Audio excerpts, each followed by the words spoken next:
Put ginger in your hair and see what happens. Ginger is one of the most powerful natural ingredients in terms of benefits and properties for our health. This root has been used to create a lot of natural remedies, but it is also used for beauty products. One of its uses is nothing less than for the hair, making it grow faster and naturally.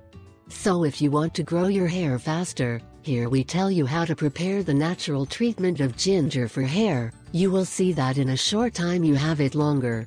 Natural ginger treatment for hair. Ginger is wonderful when it comes to promoting hair growth and giving strength and shine to the hair.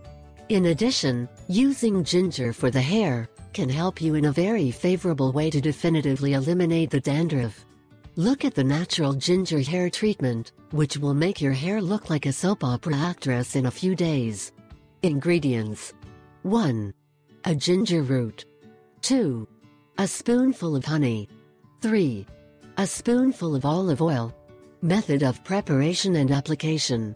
You only have to grate the ginger, then mix it with the other ingredients until forming a totally homogeneous mixture.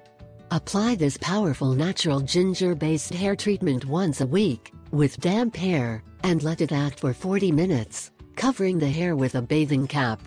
Then wash your hair as you do in the usual way. Another tip to grow hair quickly: cut it frequently. Unlike what you think, cutting the ends of the hair can make you grow faster. This is because it will grow with more strength. Open tips do not allow it to grow properly. You can take into account the phases of the moon. For example, in the growing quarter is when they say that it grows faster.